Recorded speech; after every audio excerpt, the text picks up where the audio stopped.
Another problem or a type of problem that we're going to discover are mixture problems.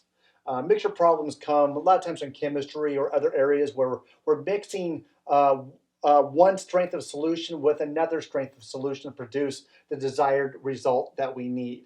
So the example that we have right now is, imagine that I have a 10% solution and I have a 60% solution of the same stuff. And at the end of it, when I mix these together, I need to have 50 milliliters at a 30% solution rate. So what can I do? How will this kind of work itself out? One of the things I like to do, whenever possible, is draw a little bit of a picture, a visualization. And so in mixture problems, I usually try to draw three test tubes, three flasks, three containers, and start to piece out what's going on. So for my problem, I know at the end, I'm going to add two together at the end. I know that this is going to add up to be 50 mils. All right, I know that. I don't know how much is here and how much is there. So what do we do when we don't know? Let's label this amount X and that amount Y. Moving on, I know that this first solution, its strength is at 10%. This strength is at 60%. And I want a final solution that's at 30%.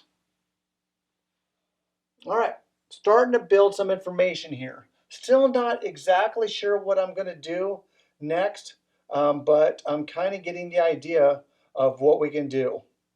All right, I know I need two equations, and it looks like one equation I can do is just based on volume. I can create an X plus the Y amount. I know that's going to have to equal 50. That's good. All right, I have solution amounts as well.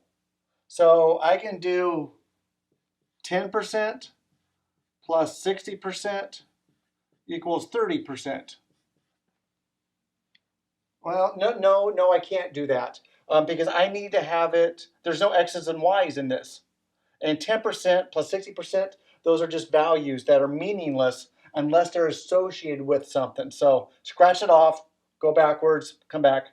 How about, I know that 10% of X plus 60% of Y will equal 30% of 50. So this solution mixture plus this solution mixture plus that will equal that solution mixture. So I think I have what I need. Let's clean this up a little bit. First of all, let's do X plus Y equals 50, and then 0.1X plus 0.6Y equals 50 times 0.3. What is that, 15? I don't like fractions, you guys know that. I don't like decimals, you guys know that. So let's go ahead and use some more algebraic wizardry. Multiply the bottom one by 10. So I have X plus Y equals 50. On the bottom, I have X plus 6Y equals 15. Whoops, equals 150. And let's do one more. Let's multiply the top one by a negative. So I get negative X minus Y equals minus 50.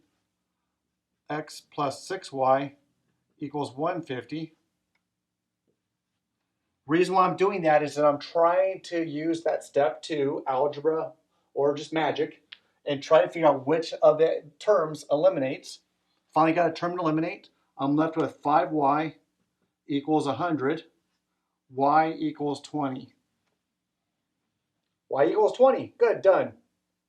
But I don't know what Y means. Oh yeah, Y is the amount that I had of this solution.